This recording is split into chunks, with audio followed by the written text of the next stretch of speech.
Hi there. In this video, I'll be teaching you about the horse's body language.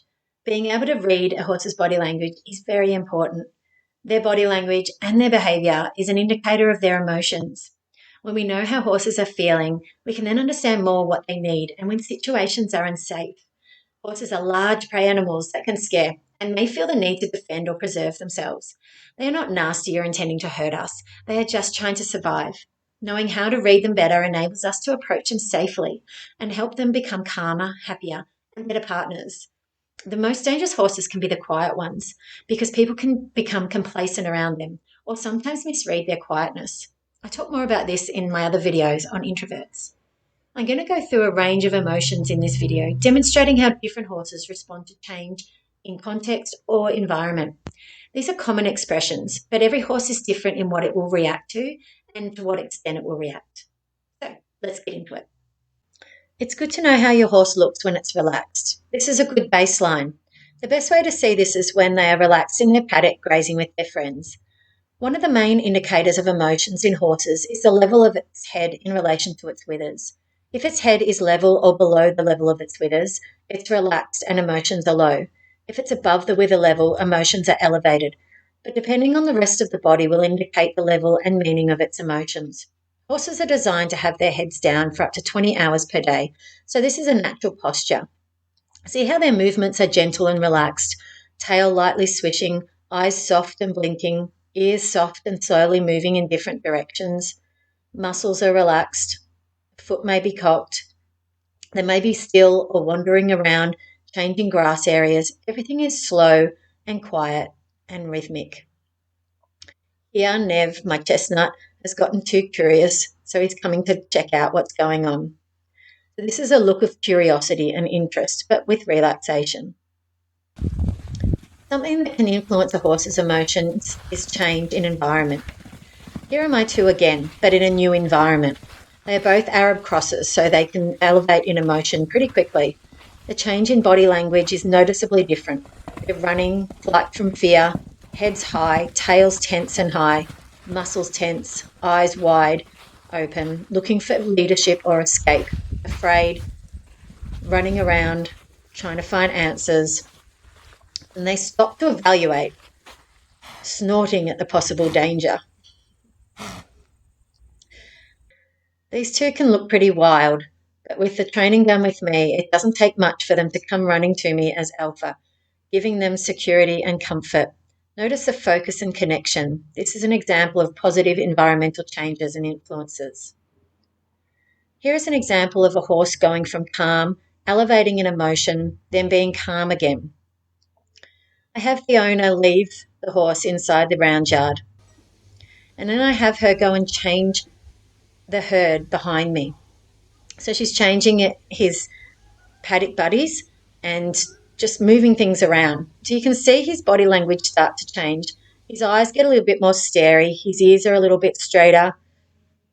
He's sort of starting to wonder what's going on. His ears are starting to flick a little bit faster.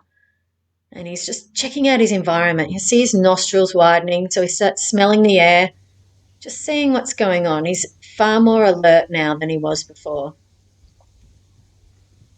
He's looking around, he's seeing that some horses are around. Now he's actually nickering to one of his paddock buddies. So she's let out one of the ponies and he's nickering to it, and he's actually been successful in having the little pony come down to him. So he's feeling a little bit happier in himself.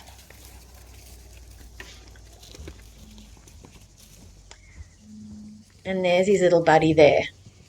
So he's trying to put his nose over to reach his buddy to be able to get that company from him. So they both look quite happy and content knowing each other are close. Meanwhile, up the back paddock, this poor grey horse is quite distressed. He's got no herd members now because the two of them are down there. So he's running the fence line, distressed and worried. You hear his strange neighs because he's had, was a roarer, so he had to have surgery. So he has a strange sound. He's running up and down. You can see how his muscles are tense. His head is really high. He's looking down there. His ears are down there, trying to get there, trying to work out a way to rejoin the herd. Meanwhile, down here, the bay, I've gotten the owner to move away the pony. So the bay is now alone and can hear the distress up the top. So he has gotten far more distressed. You can see much more elevated movement. Head is high. Ears are jumping around everywhere. He's smelling the air. His tail is swishing quite strongly. His eyes are very starey, moving around very quickly. This horse is actually really interesting. He is very sensitive to environment and sensitive to everything. And he has both extrovert and introvert tendencies. So he goes from running around like an extrovert, exploding, but then he'll actually stop and freeze and be quite tense. So he's looking up, you can see how tense he is. He's just frozen in fear. You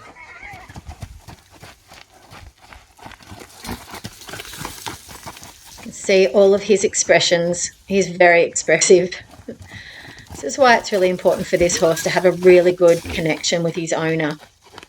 He's expressing classic demonstration of being removed from the herd and having separation anxiety.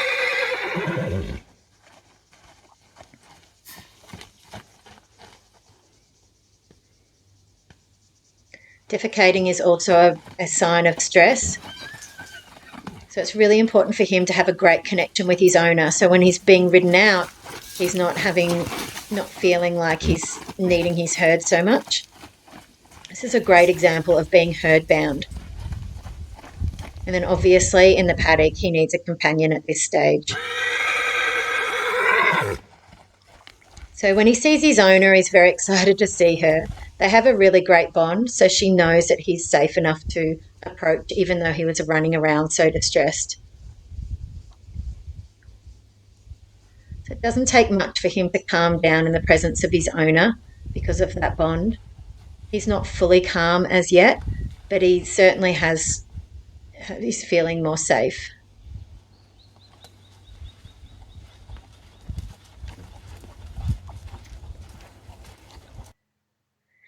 In this next video, we see a horse again that is very tense, running around in a round yard, very high-headed. You can see the hollow back.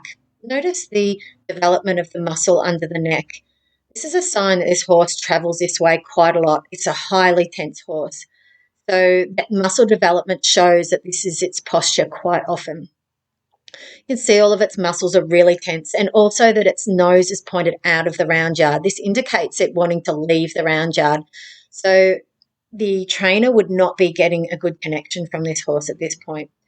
You want to be able to see body language as a feedback from the horse. So as a good teacher listens to their students, they can understand how they can deliver information in a more productive way. When feeding, you'll witness dominance behaviour, and if you have any questions of who's who in the herd hierarchy, the answers will all be clear here.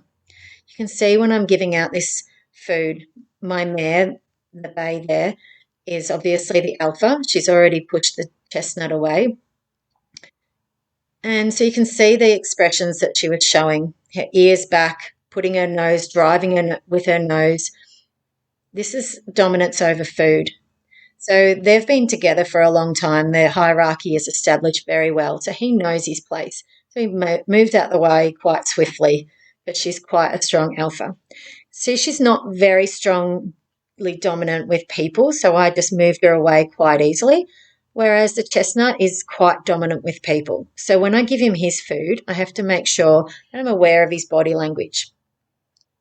So as he comes over with his ears pinned, I make sure that he has a better expression on his face before I allow him to eat. Here we see more dominance behaviour with this mare and young colt. This mare has established a position of alpha, so her behaviour is very subtle compared to the time they were first introduced. This colt required quite a lot of teaching by her to be able to respect her space. So now her movements are quite subtle, but he is very much aware of them. So her movements are very, very tense. You can see her head is quite high, all her muscles are tense, her nose is wrinkled, her ears are flat back. She's having a bit of a scratch and then tries to remind him again, you're too close, buddy. He's not really listening, so she's starting to think I might have to do, and then he feels her intention and moves. And here's another great example of that dominance behavior. This chestnut is trying to push the grey. The grey's body language is subtle until it gets quite sick of it and follows through. But it was just a threat because it could have kicked him if she really wanted to. So she's still not happy with him being so close to her and following her. So you can see by her body language, she gets more and more tight. Then finally, turning around, he feels that intention and this time respects it. See her body language change as the distance gets closer, or where he doesn't actually follow her. So she feels a lot more comfortable with that distance. This has been an overview of the basic and common body language of horses. I go into more detail on this subject in the fundamentals course, and I also have a video on how horses learn. Thank you for your attention, and I look forward to seeing you there.